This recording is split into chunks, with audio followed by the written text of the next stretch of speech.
La heráldica como sistema emblemático participa de la misma condición de sistema de signos que veíamos ayer para la indumentaria, de manera que, como en todo signo, podemos distinguir un plano del significante y un plano del significado. En el caso de la heráldica, el plano del significante es la representación visual de esos emblemas que se conocen como escudos de armas, armerías o armas simplemente. Y en el plano del significado tenemos el concepto que, como en el conjunto de los sistemas emblemáticos o en el conjunto de la emblemática, consiste fundamentalmente en la capacidad de identificación. Es decir, cuando hablamos del significado de un escudo de armas, no nos referimos a un sentido más o menos esotérico, a un sentido de tipo jeroglífico, por decirlo así, que se encerrase en las figuras que aparecen en el escudo. Esta es una idea que a partir del siglo XIV y sobre todo del siglo XV se fue extendiendo, pero que no corresponde al menos a los orígenes de la heráldica, sino que cuando nos referimos al significado de un escudo de armas nos estamos preguntando por su capacidad de identificación. Lo que un escudo de armas puede identificar es a su titular, es decir, aquella persona física o jurídica, individual o colectiva, que puede ser representada por un escudo de armas. Plantearnos, pues, estos dos planos, el plano del significante y el plano del significado, nos lleva por una parte a considerar el repertorio de formas de ese peculiar sistema emblemático denominado heráldica, y por otra a preguntarnos por las condiciones en las que una persona o un grupo de personas puede ser titular de un escudo de armas, es decir, está en condiciones de ser identificado en un escudo de armas. De estos dos aspectos, lógicamente, el fundamental aquí es el que se refiere al plano formal, al plano del significante, puesto que es al que fundamentalmente afecta la cuestión del diseño. Eso no significa que el plano del significado, la cuestión de la titularidad, de la capacidad de identificación a través de un escudo de armas, sea baladí o sea ajena a la cuestión formal. Obviamente la relación entre significante y significado es siempre dialéctica, es siempre una relación dinámica, de manera que los cambios en la titularidad, los cambios en el concepto mismo de lo que un escudo de armas puede representar, influyen de un modo u otro en el plano formal, en el plano de la representación, en el plano del diseño. El profesor Menéndez Pidal nos hablaba ayer de las diferencias entre las divisas, los escudos de armas y los logotipos, y señalaba muy acertadamente cómo en nuestros días se tiende a confundir la representación heráldica con la representación de un logotipo, es decir, con la reproducción inmutable de un modelo dado de antemano, no una plasmación concreta, un diseño concreto de una abstracción que es el emblema, sino una identificación absoluta del emblema tal y como se ha dibujado con ese escudo de armas. Ahí hay un cambio de concepción, un cambio de planteamiento respecto de lo que fueron las armerías en su periodo de vigencia de mayor vivacidad, puesto que originalmente, y tal y como él nos explicaba también ayer, la relación entre el emblema, es decir, lo pertinente del emblema y sus diseños concretos, sus representaciones concretas, era más laxa, era menos rígida. De tal manera que eso permitía diferenciar, como recordarán, entre la señal, o el señal, como se decía en tierras aragonesas en la Edad Media, entre la señal, es decir, el emblema, lo pertinente del emblema, y la pauta de representación, es decir, la manera concreta de plasmar ese emblema. Un ejemplo de esa situación, además de los que don Faustino señaló ayer, serían las armas de una importante familia aragonesa, los Heredia. Las armas de los Heredia eran originalmente castillos de plata en campo de gules, es decir, rojo, y esos, y he dicho castillos omitiendo cualquier numeral porque precisamente ahí es donde vemos la diferencia entre la señal y su pauta de representación. En un momento dado, ese plural indica simplemente que hay 3 o más elementos iguales dentro del escudo. En el caso de los Heredia, y originalmente se trata de 3, o la representación originalmente más frecuente, la que se ve en los manuscritos miniados para el gran maestre de la Orden del Hospital, don Juan Fernández de Heredia, eran 3 castillos en campo de gules, 3 castillos de plata en campo de gules, pero sus descendientes utilizaron un número diverso entre 5 y 7 según el tamaño del escudo en el que se iban a representar. Es decir, ahí no había una determinación específica del número, el número era un componente adicional, no era un factor básico de la representación, sino que era un elemento accidental, un elemento más o menos complementario y en cierto sentido incluso aleatorio. Tenemos pues esos dos aspectos, el emblema, digamos, como abstracción, o dicho de otra manera, aquello que es pertinente en cada representación concreta para distinguir un escudo de armas de otro, y lo que es esa representación concreta.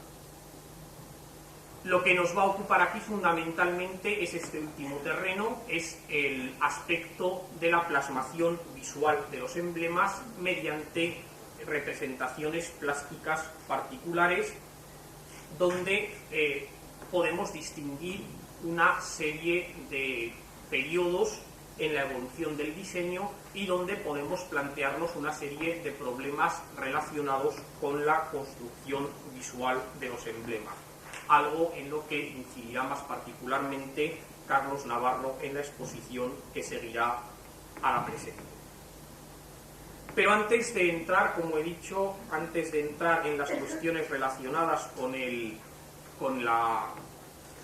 diseño propiamente dicho o con los factores que afectan al diseño, tenemos que saber qué es lo que se diseña. Dicho de otra manera, tenemos que conocer, aunque sea someramente, el lenguaje de la heráldica.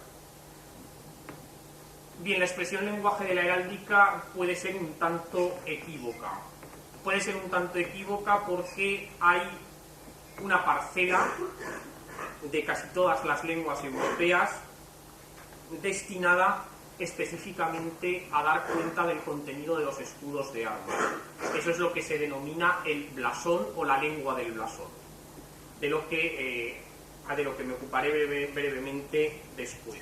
Pero ahora, al hablar del lenguaje de la heráldica, no me refiero a esa capacidad de los emblemas heráldicos, o mejor dicho, a esa capacidad del lenguaje o de las lenguas naturales para dar cuenta de los emblemas heráldicos mediante una norma específica, que es la lengua del blasón, sino a los propios elementos que forman parte, que se articulan en un escudo de armas para conseguir el resultado final, ese emblema capaz de distinguir personas, de distinguir familias, de distinguir determinadas colectividades como naciones, regiones, provincias o municipios.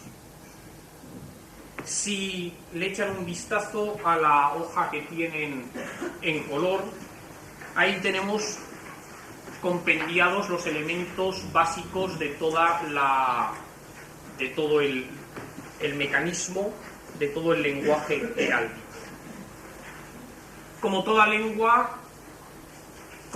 lengua, la lengua o el lenguaje heráldico, en el lenguaje heráldico podemos distinguir dos planos, el plano de la combinación o sintáctico y el plano de la selección o paradigmático. Es decir, podemos distinguir un plano que determina, o un ámbito que determina qué elementos pueden ponerse dentro de un escudo, el plano paradigmático, el plano de la selección, y por otra parte una serie de principios que nos indican cómo esos elementos pueden combinarse dentro o en los alrededores de un escudo. En principio únicamente dentro, puesto que lo demás, lo que está fuera del escudo, que es lo que se denomina ornamentos exteriores, es un invento más tardío.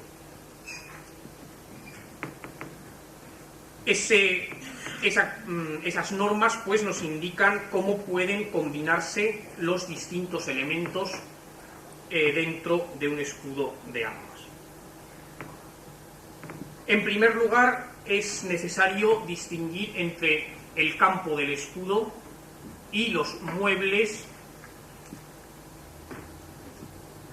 es decir, aquellos elementos que pueden ponerse encima del campo. Mueble deriva del latín mobile, es pues lo que puede moverse. La idea es más o menos que el campo del escudo es una superficie estable, mientras que lo que puede ponerse encima del campo del escudo es variable. Sin embargo, el campo del escudo tampoco es homogéneo, no todos los escudos tienen el mismo campo, y ese campo normalmente es un color. Tienen en la penúltima línea de imágenes, donde pone esmaltes, metales y forros, los colores que se emplean, o las combinaciones cromáticas básicas que se emplean en heráldica como elementos uniformes. Es decir, aquello que, por ejemplo, puede llenar el campo de un escudo o llenar un mueble concreto puesto sobre el campo de un escudo. Tradicionalmente los esmaltes, es decir, los pigmentos cromáticos utilizados en heráldica, se reducen a 5 colores y 2 metales, que son los que tienen representados en primer lugar y que en la lengua del blasón se denominan azur, gules, sinople, púrpura y sable, azul, rojo, verde, morado y negro, y los metales, el oro y la plata, que pueden representarse igualmente por amarillo o blanco. Y hay otras combinaciones de dos de estos esmaltes, formando unos patrones, unos dibujos específicos que se denominan forros, pero que a todos los efectos son como si se tratase de uno de estos otros colores planos. Los forros son los que tienen a continuación, son armiños, los dos primeros, esa especie de moteados que aparecen con los números 31 y 32, y diferentes variedades de veros en las figuras 33 a 35. Bien, la explicación de todos los nombres la tienen en la leyenda al pie de la lámina, no me voy a extender en identificar todas y cada una de los elementos que hay ahí, porque si no, esto sería, se alargaría excesivamente.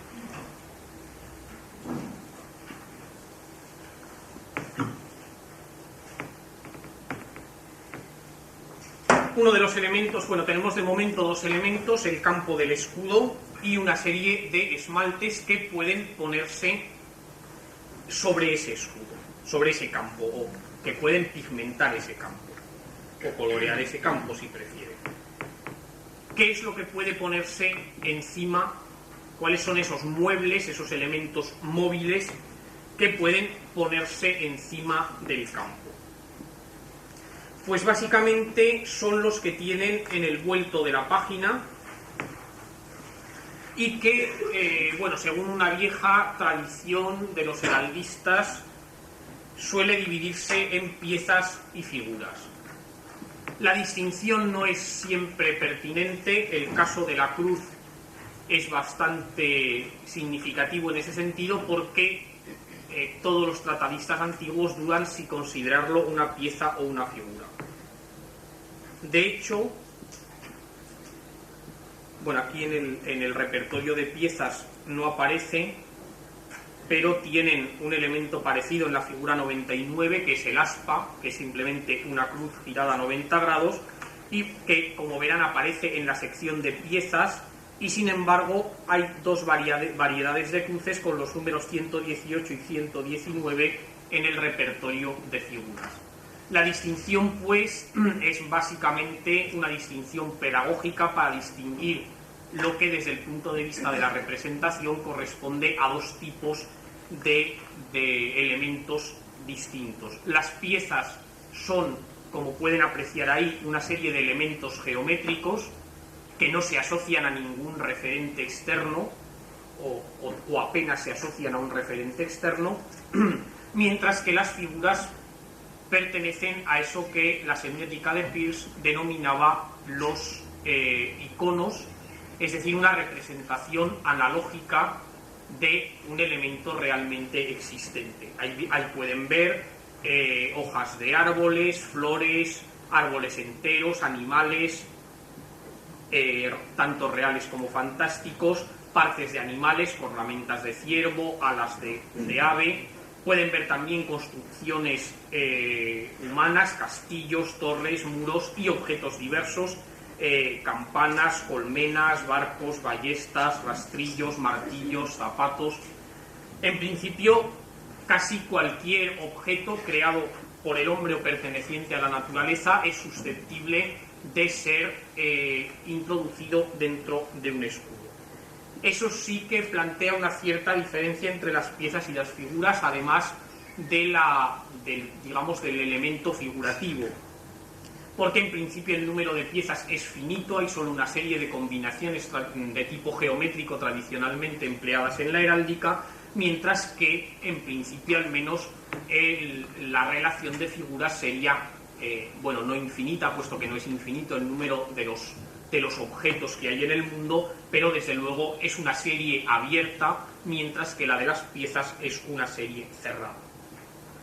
Aparte de esta diferencia, de estas dos diferencias entre piezas y figuras, las piezas son geométricas, las figuras, como su nombre indica, son figurativas, son iconos desde una perspectiva semiótica, las piezas son una serie cerrada, las figuras son una serie abierta. Existen también algunas diferencias de tipo sintáctico, y con esto entramos ya en el plano no de la selección, sino en el plano de la combinación. Las piezas tienen una especial capacidad para combinarse con las figuras con patrones específicos que son característicos, muy característicos del diseño heráldico. Pueden ver, por ejemplo, en la figura 114 una especie de ángulo, eso es lo que se llama un cabrio o chevrón en heráldica, en la lengua del blasón, acompañado fuera del cabrio por tres rosas y cargado, es decir, puestas encima, encerradas dentro de la superficie de esa figura geométrica, tres rosetas de espuela. En la figura 159, por ejemplo, tienen una cruz cantonada, es decir, acompañada en cada uno de los cantones o ángulos por un águila, con una serie pues de pautas específicas de combinación, aunque eso desde luego no implica que las figuras no puedan combinarse entre sí. Pueden ver ejemplos ahí, varios bastante obvios. En la 125, por ejemplo, hay una torre rodeada de lunas, y en las figuras 121 y 122 tienen respectivamente un yelmo y un árbol acompañados de estrellas. En un caso, dos en la parte superior y una en la inferior, lo que en heráldica se llama el jefe y la punta, y las otras, en el caso del árbol, en la figura 122, las tres estrellas están en el jefe rodeando la copa del árbol. Hay pues unos principios de combinación que pueden afectar a las figuras situadas, o a los muebles situados sobre un campo único del escudo, que son la mayor parte de los ejemplos que tienen, o de hecho todos los ejemplos que tienen en el apartado de figuras de esa fotocopia. Bueno, no exactamente. Hay algún caso, como el 160, donde lo que tenemos es ya lo que se denomina una partición. Es decir, el campo ya no es de un solo color, sino que hay una serie de divisiones internas del campo en distintas secciones, lo que técnicamente se denomina cuarteles, de manera que cada cuartel se comporta como si fuera un escudo de armas individual. Bueno, esto no es casual, los cuarteles surgen, o sea, las combinaciones heráldicas del tipo cuartelado y similares, surgen en la mayor parte de los casos precisamente como resultado de la combinación de escudos preexistentes. De hecho, el ejemplo de cuartelado más antiguo que conoce la heráldica es el del cuartelado de Castilla y León, adoptado por Fernando III cuando reunifica los reinos que a la muerte de Alfonso VII habían sido separados, y adopta en un solo escudo los emblemas que correspondían a cada una de las dignidades, a cada uno de esos dos títulos, el título de rey de Castilla y el título de rey de León.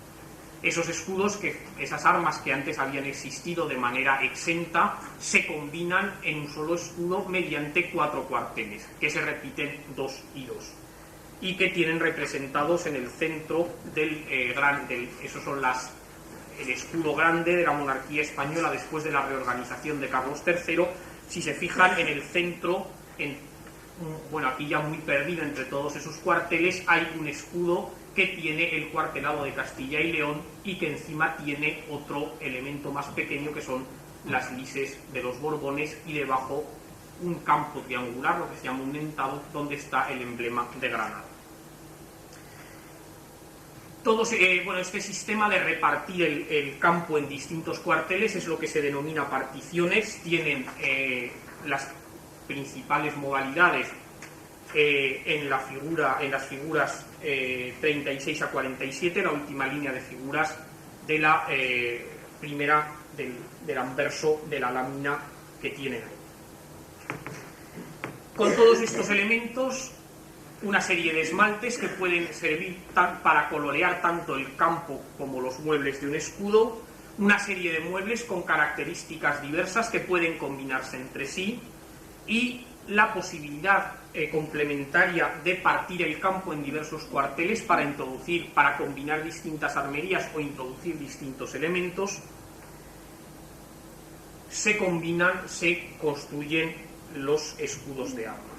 Un escudo de armas puede ser tan simple en lo que es el interior del escudo como el de la figura 20, una banda de gules en campo de plata, o pueden ser composiciones mucho más complejas como las de las figuras 17, 18 y desde luego la 21, esas armas grandes de la monarquía española, que además ahí aparecen no únicamente ya con una extraordinaria complejidad de cuarteles y de elementos puestos sobre esos cuarteles, lo que técnicamente se denominan sobre el todo.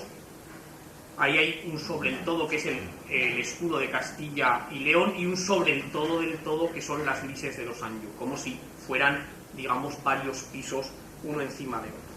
Pero además de la complejidad a la que se ha llegado ahí a partir de un número muy elevado de cuarteles, hay toda una serie de componentes que rodean al escudo. Son, como ya les he avanzado antes, los denominados ornamentos exteriores.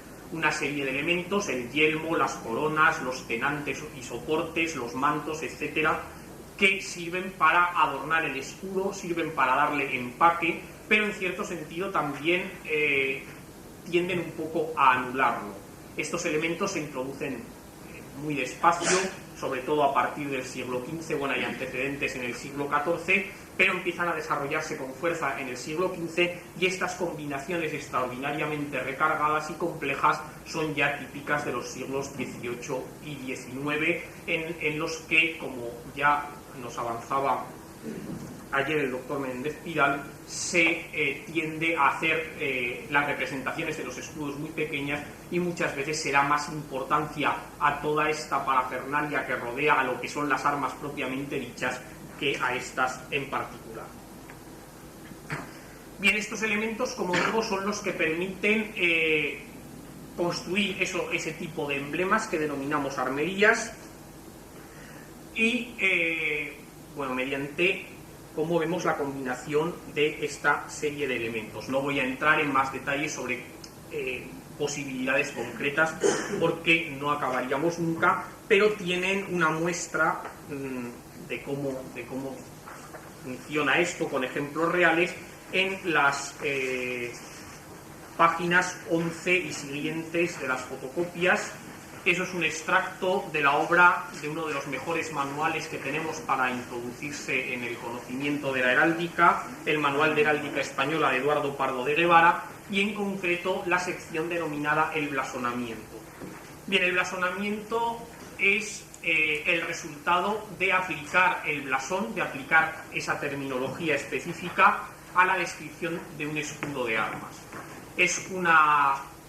Es un procedimiento que se ha ido afinando desde la Edad Media, desde las novelas caballerescas de la Edad Media y desde los primeros registros escritos, los primeros armoriales o registros escritos de escudos de armas.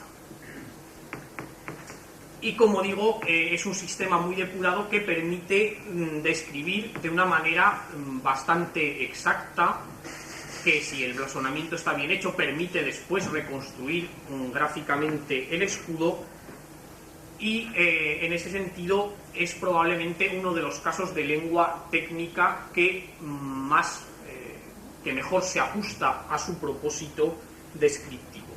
El problema era, como ayer se nos avanzaba también, que a veces uno se deja llevar. Ha habido toda una corriente desde el siglo XVI y sobre todo del XVII hasta casi nuestros días, de lo que podríamos llamar hiperblasonamientos, es decir, descripciones que no pretendían dar cuenta únicamente de los aspectos pertinentes del emblema, sino de todos los detalles de una representación concreta elevada a la categoría de modelo único, de modelo absoluto.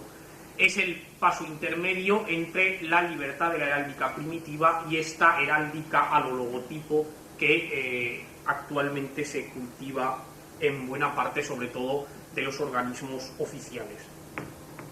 Lo que tienen ahí son unas explicaciones someras de cómo se produce esa descripción técnica, ese blasonamiento, pero lógicamente a la vez que están los ejemplos de blasonamiento, están los ejemplos de las armerías descritas mediante esos blasonamientos, de manera que ahí tienen un poco el conjunto de posibles combinaciones, ya digo, basadas siempre en ejemplos reales, no en construcciones puramente teóricas como las de muchos heraldistas de los siglos XVII y XVIII, sino en ejemplos reales con descripciones ajustadas a lo que es realmente pertinente en este terreno.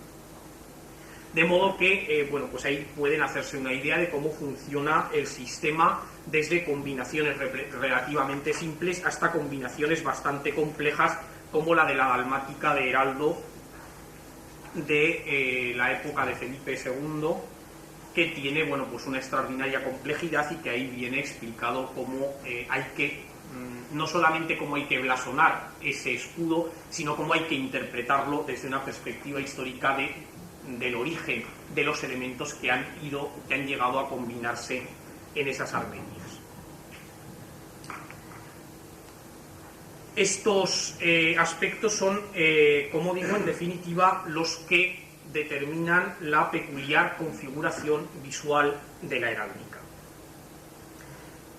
Y entrando entonces ya en los aspectos más relacionados con el diseño, vamos a ver en primer lugar algunos de los principios básicos por los que se rige el diseño heráldico, pero de manera muy general, y después mediante el auxilio de las diapositivas una breve visión en primer lugar de los periodos de la heráldica, de los periodos que podemos distinguir dentro del diseño heráldico, y después de las fuentes que nos informan sobre distintas modalidades de diseño heráldico igualmente. Respecto de los elementos básicos, de los principios básicos que rigen el diseño, bien, existe una vieja tradición de hablar de las leyes de la heráldica. Por supuesto, no se trata de leyes en el sentido estricto, no son leyes como las de la física, ni siquiera son leyes como las leyes del derecho positivo, no hay, en ningún momento se ha promulgado una ley que diga que los escudos de armas en general tienen que ser de tal o cual manera. Hay lo que más bien son una serie de tendencias consolidadas por una larga tradición y por una práctica que determina que hay soluciones más adecuadas frente a otras que resultan menos aceptables. Estas normas en principio nacen o se consolidan por cuestiones fundamentalmente prácticas, aunque en parte también se deban a cuestiones o a consideraciones estéticas. Eso es un elemento que nunca debemos olvidar. La heráldica, además de la función emblemática que le es propia, ha constado normalmente también de una función estética, que en ocasiones incluso ha llegado a ser más importante que la función emblemática, porque es algo que desde el punto de vista visual pues tiene un peculiar atractivo, y en ese sentido hay que tener en cuenta que algunos de los principios tradicionales de representación no tienen tanto un valor estrictamente funcional como un determinado valor estético. Algunos de estos principios son, pues, por ejemplo, que no puede ponerse color sobre color ni metal sobre metal. Se ha discutido bastante sobre el origen de este precepto, por llamarlo así, muy contravenido, es decir, hay bastantes excepciones, pero también es verdad que es una tendencia bastante consolidada. Las excepciones son relativamente escasas, aunque suficientes como para no poder decir que estamos ante un principio absolutamente firme. Bien, como digo, se ha discutido mucho si lo de no poner metal sobre metal ni color sobre color se debía a cuestiones visuales, a cuestiones estéticas, a cuestiones técnicas de la propia manera de realizar pues los esmaltes, por ejemplo, y cosas así. Probablemente se hayan combinado varias razones, pero desde luego la visual es sin duda, es decir, el aspecto práctico es sin duda importante. Es decir, un escudo de armas está hecho, sobre todo los primitivos, para ser reconocido visualmente y para ser reconocido a cierta distancia. No tanta en principio como las banderas, pero sí a una cierta distancia, es decir, que no haya que acercarse mucho para poder reconocer el escudo, sobre todo, o las armas, sobre todo cuando van pintadas en un escudo de guerra de verdad, y el que las sostiene además tiene una espada dispuesta a abrirle a uno la cabeza si se aproxima demasiado.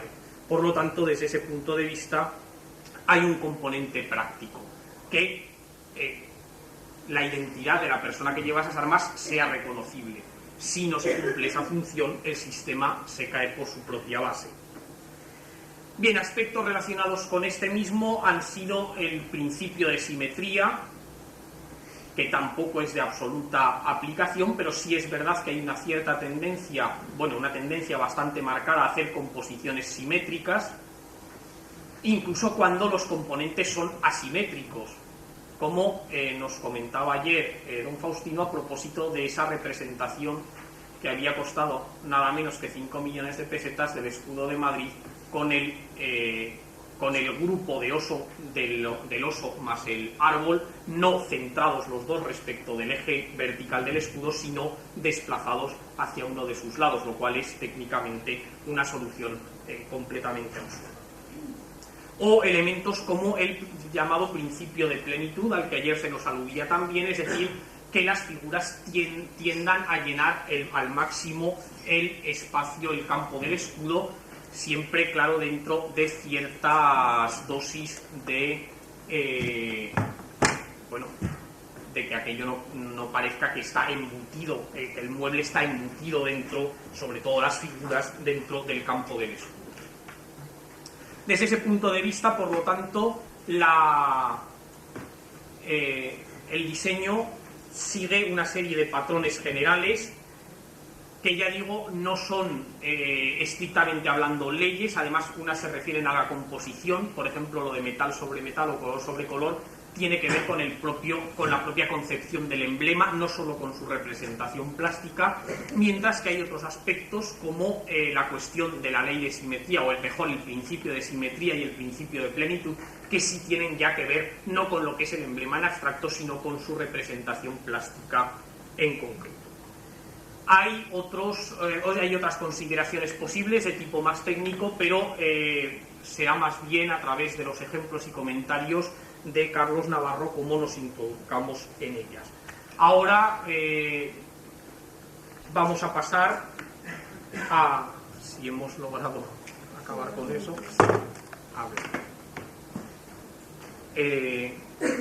Vamos a intentar hacer, como digo, un somero repaso. En primer lugar, muy brevemente, de los periodos fundamentales de la evolución del diseño heráldico, y después de las fuentes en las que podemos buscar material concreto, material real, para conocer cómo ha evolucionado ese diseño. Respecto de la evolución del diseño heráldico, la periodización básica es más o menos la misma que la del conjunto de la producción artística. La heráldica no se puede sustraer a lo que son los planteamientos generales de las corrientes estéticas generales de un momento dado, de manera que la heráldica fue gótica y mudéjar en los siglos XIII a XV, fue plateresca y renacentista en el siglo XVI y fue barroca e incluso rococó en los siglos XVII y XVIII. Sin embargo, aparte de lo que son aspectos generales, de lo que son elementos comunes al conjunto de la evolución artística del arte occidental, hay algunos aspectos concretos que sí que caracterizan, digamos, la evolución interna, la evolución propia del diseño heráldico. Lamentablemente es un terreno, y no el único, como pudieron advertir ayer, en el que hay muchísimas cosas por hacer. Los estudios de emblemática están todavía en mantillas. Es muchísimo lo que todavía nos queda por trabajar y por estudiar, y esta cuestión de la evolución del diseño heráldico y de su periodización es la que es una de las cuestiones que todavía están por aquilatar, todavía están por resolver. De hecho, si se fijan en la bibliografía que hay al final de las fotocopias que tienen, verán que el apartado dedicado al diseño heráldico, no a las posibles fuentes del diseño heráldico, sino al diseño heráldico sin más, es extraordinariamente breve. No hay más que 4 obras, de valor desigual además.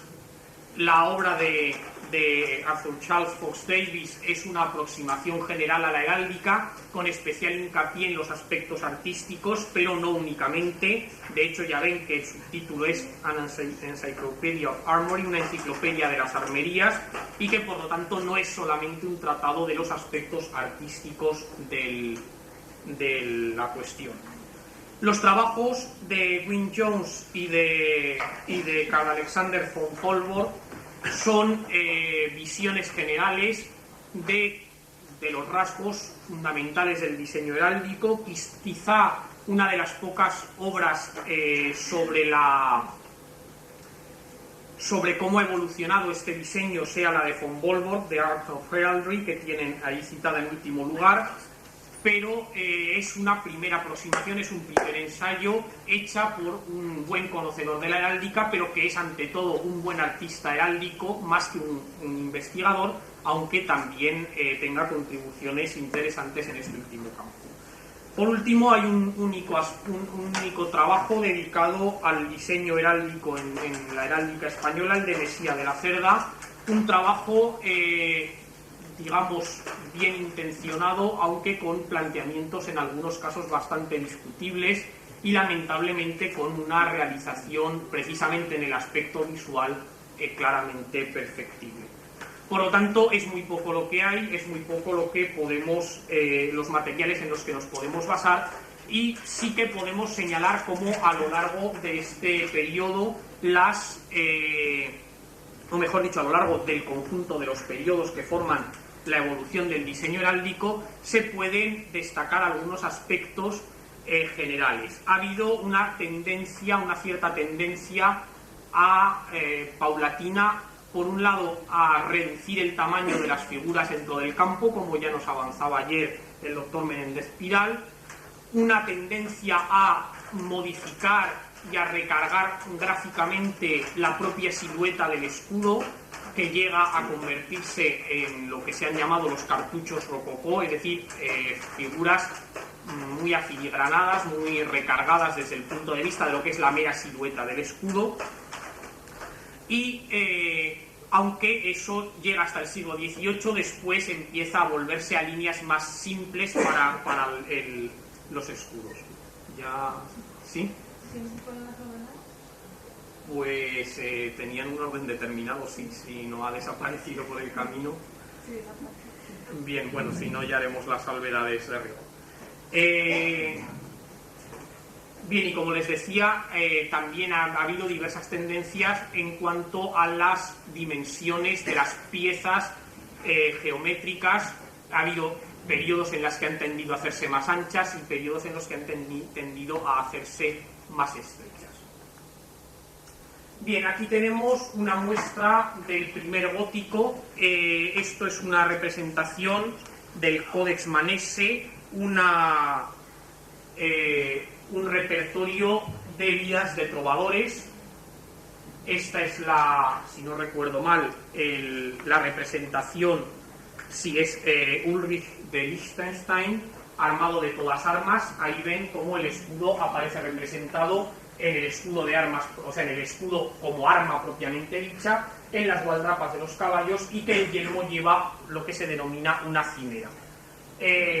Esta representación pertenece al siglo XIII, que es uno de los momentos más brillantes, de mayor vivacidad de la heráldica en toda Europa, en toda la Europa occidental, y de diseños característicos de lo que es el periodo gótico de las armerías, de la representación de armerías. La siguiente, por favor. Bien, este es el folio primero del ceremonial de coronación y consagración de los reyes de Aragón, mandado realizar por Pedro IV el Ceremonioso, y en la orla del manuscrito, en la parte inferior, tienen 3 escudos: la cruz de Íñigo Arista, que es el actual segundo cuartel del escudo de Aragón; el señal real, es decir, los palos de oro y gules, tradicionalmente conocidos como las barras de Aragón, que representan, que son el emblema propio del rey, las armas de la dinastía, del rey de la dinastía real, que actualmente ocupa el cuarto cuartel del escudo de Aragón. Y ahí la cruz de San Jorge, que era la divisa, una suerte de divisa personal de Pedro IV el Ceremonioso, y que será sustituida en este papel en el reinado de Juan I por la cruz con 4 cabezas de moros, la llamada cruz de Alcoraz, que actualmente ocupa el tercer cuartel de las armas de Aragón.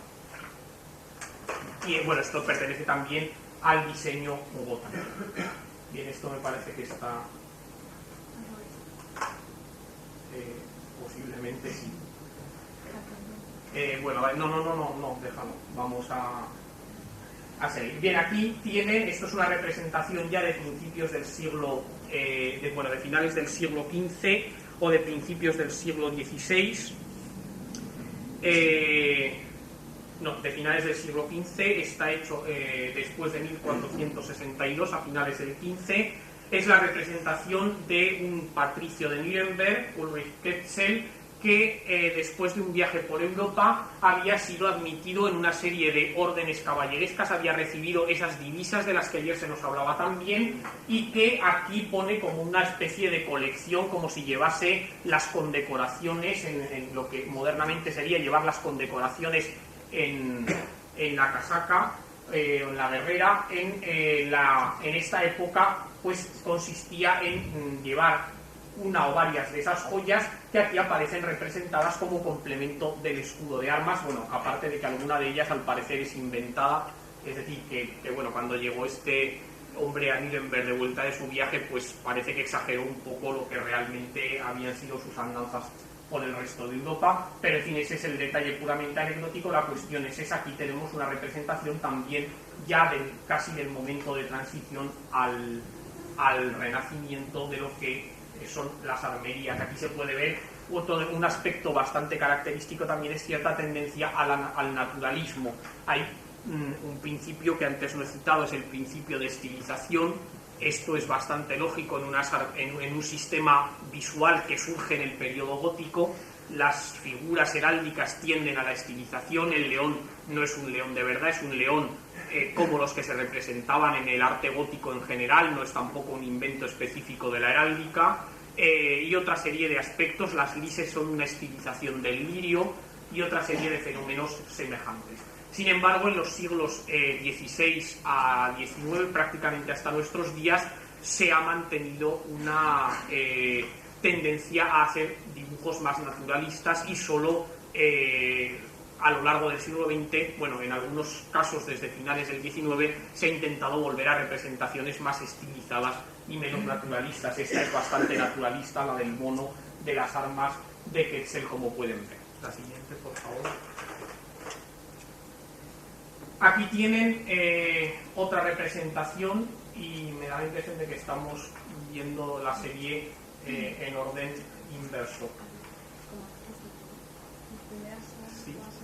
Bueno, pues entonces es que los que los he debido dar la caja al revés. Bien, da lo mismo. Entonces vamos a hacerlo, iré haciendo los comentarios sobre el estilo y a la vez sobre las fuentes y así, bueno, matamos los dos pájaros de un tiro. No, da igual. Bueno, lo que tienen aquí es la representación de un torneo. Como pueden ver, hay una melea, hay un batiburrillo bastante considerable de caballeros, cada uno con sus emblemas, cimeras, armas representadas en las gualdrapas y en los justillos que cubren las armaduras, escudos de armas, banderas heráldicas.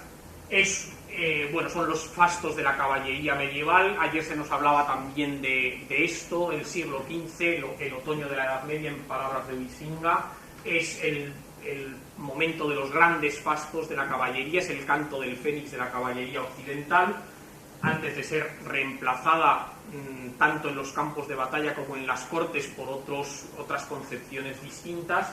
Y bueno, esto pertenece a un libro, a uno de los libros que se hacían para conmemorar determinados episodios o determinadas fiestas caballerescas, y que son una de las fuentes para el conocimiento de las distintas modalidades de emblemas heráldicos, como digo, escudos de armas propiamente dichos, pero también cimeras, divisas o adaptaciones en el ámbito vexilológico, en el ámbito de las banderas, de los emblemas heráldicos. La siguiente, por favor. Bueno, esto, si inclinan un poco la cabeza, es...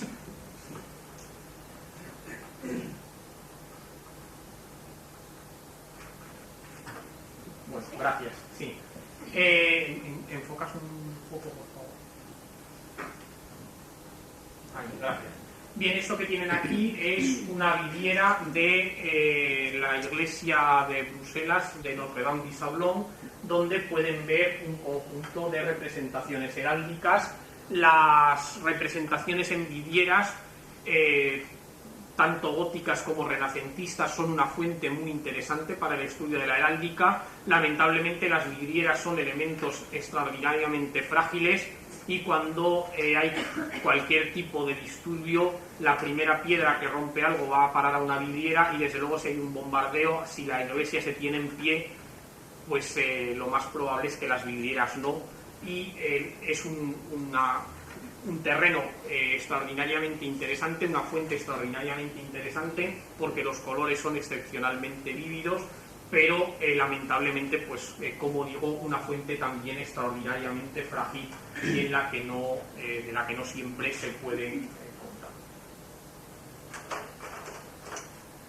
Esto pertenece a otra categoría distinta, la categoría de las armerías pintadas en ejecutorias o en certificaciones de armas. Ahí pueden ver, esta es una certificación de armas hecha por un rey de armas, uno de los oficiales que el rey tenía para ocuparse de estas cuestiones, que ahí pone arriba armas de los de Córdoba, son las armas de los Fernández de Córdoba, los descendientes del gran capitán, con la imagen de Boabdil, bueno, representado un poco en plan teatro lopesco, con su golilla y sus bigotes con guías, muy típico del siglo XVII, donde vemos una buena muestra de lo que es la tendencia a la evolución heráldica en el siglo XVII, en el periodo barroco. Aquí ven una cartela pergaminada rodeando o formando la silueta del escudo. El tratamiento de la figura es muy naturalista, no hay la estilización es mínima, y luego vemos además la existencia cada vez más profusa de ornamentos exteriores, aquí un trofeo de banderas musulmanas y una corona abierta que, bueno, todavía en este periodo no están tipificadas, sería solo en el siglo XVII cuando se crearía esa jerarquía de coronas de vizconde, barón, conde, duque, marqués, duque, príncipe, rey, etcétera. Aquí simplemente es una corona abierta que marca la condición nobiliaria del titular de las armenias. Esto es un grabado de los anales de la corona de Aragón, pues lo que se denomina la concepción o la combinación de lo que se denomina una apoteosis heráldica, donde pueden ver también una serie, bueno, toda una serie de representaciones coronadas por la efigie de San Jorge, el escudo de Aragón, los escudos de las ciudades aragonesas y los escudos de otros territorios de la corona de Aragón. Aquí vemos también la tendencia a hacer representaciones más naturalistas, con más volumen, por ejemplo, ese león, luego veremos algún otro ejemplo del león de Zaragoza, y también esa tendencia a hacer representaciones relativamente pequeñas, aunque, por ejemplo, esa torre, aunque todavía llenan suficientemente el campo del escudo. Pero se avanza en esa línea de, digamos, miniaturización de los elementos.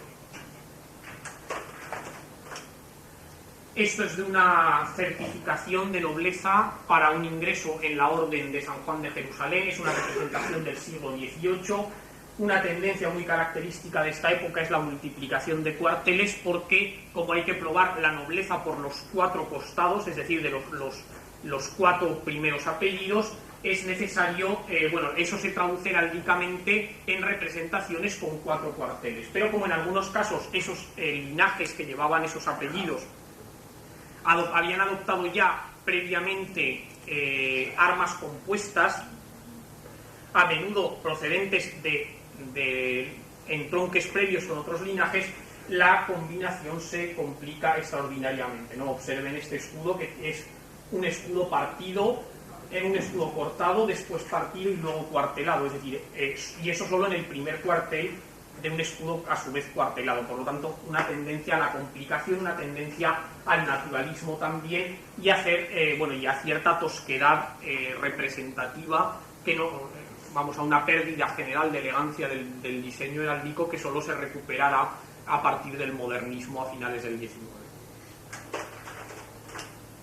Esta es una representación moderna, una representación típica de lo que es la escuela inglesa de heráldica, la existencia de una corporación oficial, el College of Arms, el Colegio de Armas, que tiene su sede en Londres, su existencia ininterrumpida en la Gran Bretaña, en Inglaterra, porque el Colegio de Armas es básicamente inglés, los escoceses y los galeses tienen los suyos propios,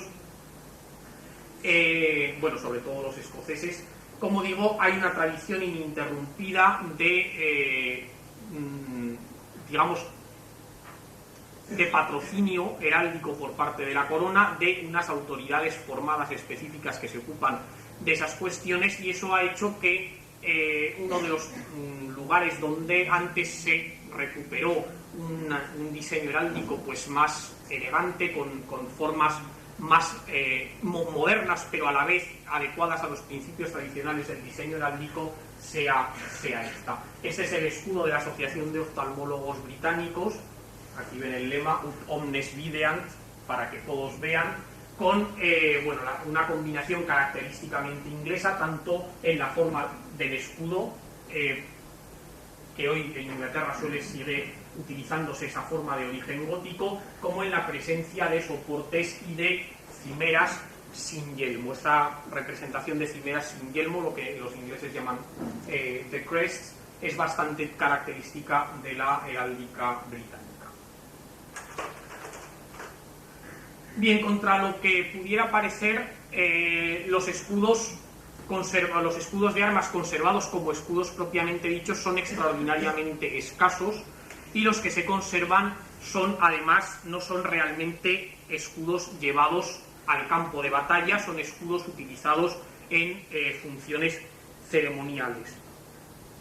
En este caso son las armas de Arnold von Brinks, muerto en 1225, Es madera recubierta de cuero policromado, que parece ser que era la manera habitual de representar los emblemas en los escudos de guerra propiamente dichos, es decir, eran una construcción de madera con una serie de refuerzos metálicos por el interior y a veces también por el exterior, pero cuando se generaliza la heráldica se recubren de cuero, y ese cuero encima es lo que se pinta. En este caso además va repujado, como pueden ver, pero se debe a esa circunstancia, no es propiamente un escudo llevado realmente al campo de batalla, sino al parecer más bien un escudo ceremonial que se colgó encima de la sepultura de este caballero suizo muerto a principios del siglo XIII. Este ejemplo es parecido. Esto es una pavesa italiana, si no recuerdo mal, del siglo XV. Flamenca, perdón. Es una tarja de justa flamenca del siglo XV con una representación del servicio de amor. Aquí tienen a la dama con el caballero arrodillado a sus pies, según la clásica formulación del amor cortés, y esto ya no es propiamente, o sea, el soporte es el mismo que en el caso anterior, pero ya no es propiamente un escudo de armas. Esto entra más bien en la línea de las empresas, de las invenciones de ajustadores, de las cuales se nos hablaba ayer también. En este caso, la invención tiene, como era normal, una parte gráfica, un caballero armado de todas armas situado entre una dama y una representación de la muerte, y lo que se llama un listel o filacteria con la inscripción vous ou la mort, vos o la muerte, como representación totalmente característica de los principios del servicio de amor del amor cortés. Pero esta, aunque está conceptuada como una tarja de justa, probablemente no se utilizó tampoco en un torneo, estaría completamente hecha polvo. Eso era lo que servía para parar el encuentro de una lanza. Imagínense, pues, un caballo casi del tipo de los percherones que tiran de los carros bretones o de los carros de cerveza, porque los caballos de guerra medievales son el antepasado directo del percherón, con un caballero subido encima que, aparte de lo que él pesase, llevaba como 20 o 30 kilos de hierro a sus espaldas, lanzado a toda velocidad con una lanza apoyada en su propio cuerpo, chocando contra un escudo de estos. Bueno, lo normal es que no sobreviviese ninguno al primer encuentro. Por lo tanto, este obviamente es un ejemplar ceremonial, no es un ejemplar que realmente se haya sacado a la lucha, a la palestra. Bien, el otro terreno, uno de los terrenos históricamente más importantes para el estudio de la evolución de la heráldica, tanto en el plano del diseño como en el plano conceptual, es el de los sellos. Los sellos, elementos que sirven para validar un documento, para autenticar, para refrendar, tienen una carga simbólica y jurídica muy importante, y por lo tanto las circunstancias de las representaciones sigilográficas tienen gran interés desde el punto de vista de la historia heráldica, desde el momento en el que los caballeros empiezan a aparecer con emblemas heráldicos en sus escudos desde mediados aproximadamente del siglo XI. El ejemplo que tenemos aquí es la representación más antigua de los palos de la Casa Real de Aragón, del Señal Real de Aragón. Es un escudo que lleva un refuerzo en aspa y horizontal, que es lo que posteriormente se denominará o dará lugar a la pieza heráldica denominada carbunclo. Tienen una representación de cómo eran esos refuerzos metálicos en el reverso de la portada de las fotocopias. Pero ese es un elemento estructural, no es un elemento emblemático. El elemento emblemático es lo que está debajo, son esas franjas verticales que, bueno, en los ejemplares realmente conservados en cera se ven actualmente muy mal, pero en las copias hechas a principios del siglo se distinguen mejor.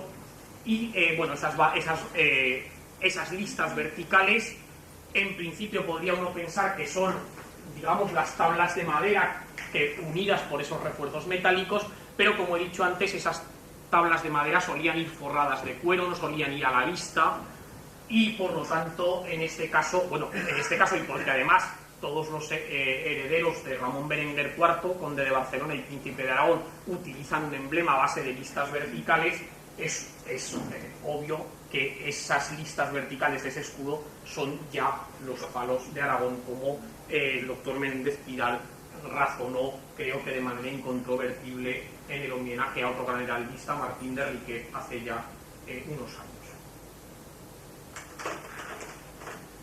Bien, este es otro ejemplo de una ejecutoria.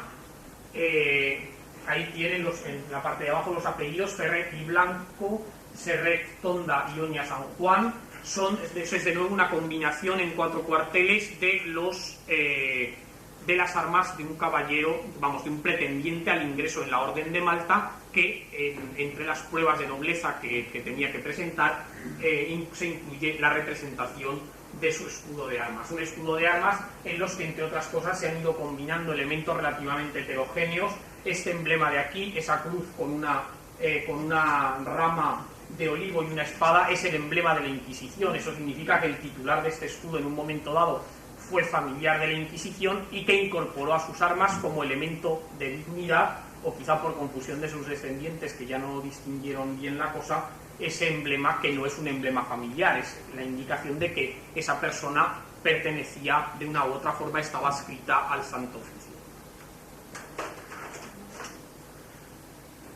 Bien, hemos visto ya varios ejemplos de portadas de libros, los grabados a partir del advenimiento de la imprenta. Los grabados son una de las fuentes importantes para el conocimiento del diseño heráldico, porque nos muestran bien las corrientes generales de evolución de ese diseño. En este caso tenemos un grabado de 1620 que representa una peculiar combinación de las armas de Aragón, con las de Sicilia y el árbol de Sobrarbe, que actualmente es el primer cuartel, como un sobre el todo puesto en el centro.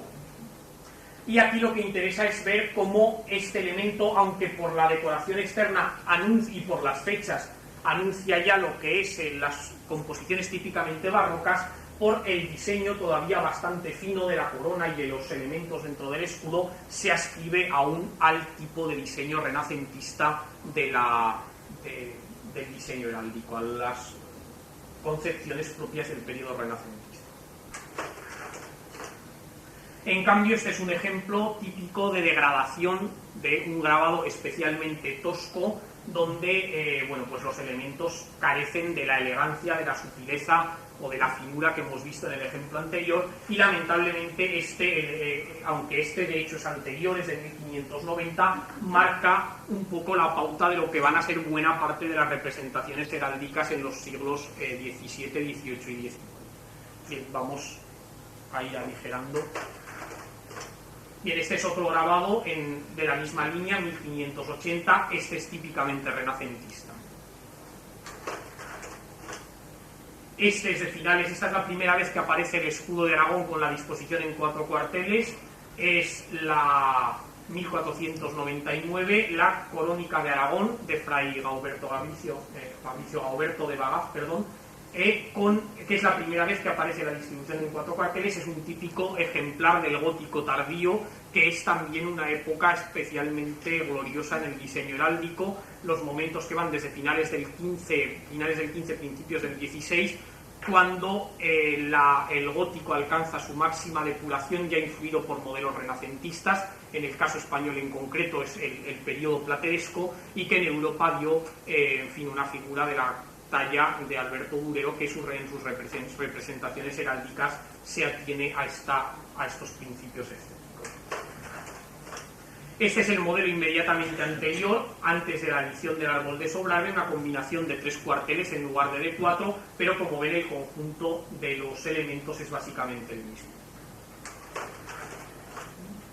Este es un grabado del escudo de Jaca, una calcografía de finales del siglo XVII, aunque bastante fina para lo que es la tendencia normal en la época.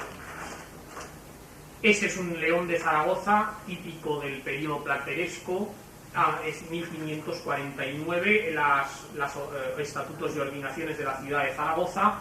con una representación no quizá de las mejores desde el punto de vista del resultado global del león, pero sí con los rasgos característicos de lo que es el grabado plateresco. Y aquí, en cambio, una visión con un león, el pobre un poco apolillado, de finales de mediados del 18. Creo que el contraste habla por sí mismo. ¿Puedes volver un momento atrás?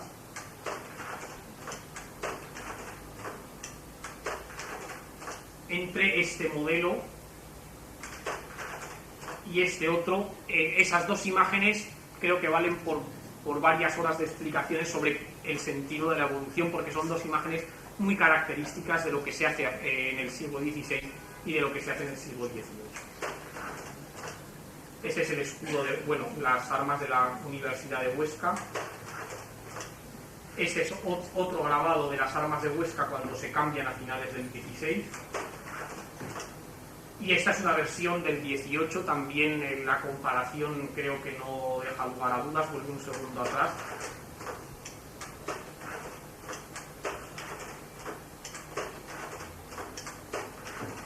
Entre este grabado de finales del 16, ahora ya vamos a volver al principio. No seguimos viendo hacia atrás.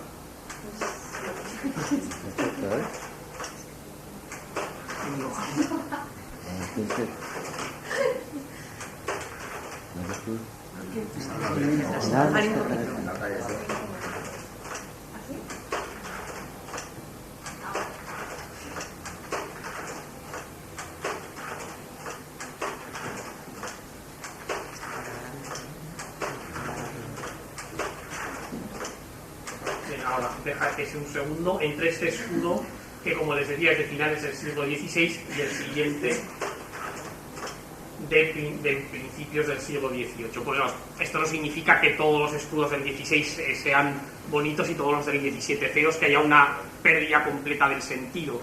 Lo que pasa es que para una representación estándar, una representación cualquiera, digamos, sacada al azar, es bastante más probable que la del siglo XVI o la del siglo XV tenga un nivel de ejecución mucho mayor y una mayor adecuación a la tradición de la representación heráldica que las del siglo XVIII. Bien, vamos ya a acabar. Aquí tienen más vidrilleras, también de la misma iglesia de Bruselas. Lo mismo, no, deja porque ya vamos fatal de tiempo. Estas son unas pinturas del castillo de Alcañiz. Las representaciones murales no abundan demasiado, estas son de finales del siglo XIII, principios del siglo XIV, no abundan demasiado, pero cuando existen suelen ser extraordinariamente interesantes porque son representaciones antiguas de época y en formatos bastante grandes que suelen dar pistas importantes desde el punto de vista cronológico y del diseño, etc. Esta es una encuadernación de las cuentas de la Diputación General de Aragón. Si luego cuando salgan a la antesala de la sala de juntas, si se fijan en el retrato del decano Esteban Sarasa, verá que tienen la mano puesta sobre un libro con este escudo que representa las cuentas de la Diputación del General. Es una representación típica de finales del 15 o principios del 16. Este es el mismo códice del que hemos hablado al principio, es una representación de la época trovadoresca, donde podemos ver los mismos principios de diseño, del estilo gótico en el ámbito heráldico. Este, en cambio, es ya de muy finales del siglo XV, es de la última etapa del gótico, representa el ejército del rey de Francia, ahí pueden ver, enfrentado al del rey de Inglaterra, ahí pueden ver las lises de Francia y los leopardos y las lises de Inglaterra. Y aquí la preparación a una justa también pueden, más o menos de la misma época, donde pueden ver todas las cimeras, los yelmos con las cimeras de los caballeros participantes en un torneo. Lo mismo en una tienda de campaña, esto es una justa, un combate singular de 1 contra 1 frente al torneo, que es la melee de 2 cuadrillas, y ahí pueden ver los mismos aspectos de máximo desarrollo de la estética heráldica a finales de la Edad Media. Y aquí tenemos una de las fuentes importantes para la evolución del diseño heráldico, son los armoriales. Antes me he referido a los armoriales escritos verbalmente, pero desde este punto de vista, claro, los importantes son los armoriales donde las representaciones están hechas figuradas. Este es el armorial del heraldo Klaus Heinem, que en el siglo XIV representa las armas del rey de Aragón, seguidas de una serie de pendones de los distintos reinos y de las armas de los principales nobles de la corte, de los principales personajes de la corona de Aragón. Son composiciones típicas del pleno gótico del siglo XIV, con ya la aparición de los ornamentos exteriores, pero como pueden ver todavía netamente un triunfo de lo que es el escudo de armas propiamente. Un detalle del anterior. Esto es un armorial inglés de principios del siglo XVI, donde todavía se conservan los elementos básicos del diseño gótico de las armerías. Y este es del armorial del libro de armería del Reino de Navarra, que es, tiene una compleja historia que el doctor Menéndez Pidal ha indagado con detalle. Aquí simplemente, esta muestra de lo que es una representación armera este es del siglo XVI, ¿verdad? Sí. De la realización del último cuarto del siglo XVI. Ahí tienen arriba la indicación, el señor de Xavier trae de Jan. Es una indicación de cómo han llegado esas armas a ser llevadas por el señor de Xavier. Bueno, no podemos entrar aquí ahora en la historia de estas armas, pero simplemente es una muestra de un armorial autóctono, de un armorial hispánico, en el que vemos también el mismo tratamiento, aunque aquí ya en una fase un poco más avanzada. Esto es un armorial inglés, es una divisa sosteniendo una bandera, y otra semejante que quizá les suene porque está en el programa del curso, donde arriba podemos ver una cruz muy semejante a la cruz de Íñigo Arista, la que hoy ocupa el cuartel segundo de las armas de Aragón, pero en este caso es un emblema inglés que no tiene, al menos que nosotros sepamos, ninguna relación directa con las armas de Aragón, a no ser que se hayan inspirado en ella. Es un asunto que está todavía por investigar. Otro armorial inglés, este ya del siglo XVI, donde pueden ver también una mayor tendencia, incluso dentro de un estilo heráldico todavía bastante pleno, una mayor tendencia al naturalismo. Y antes hemos aludido a un campo importante que es el de los sellos. Esta es la bula de plomo de 1281 de Pedro III de Aragón, que es la primera vez que se documenta lo que actualmente es el tercer cuartel de las armas de Aragón, en la cruz de San Jorge con 4 cabezas de mono.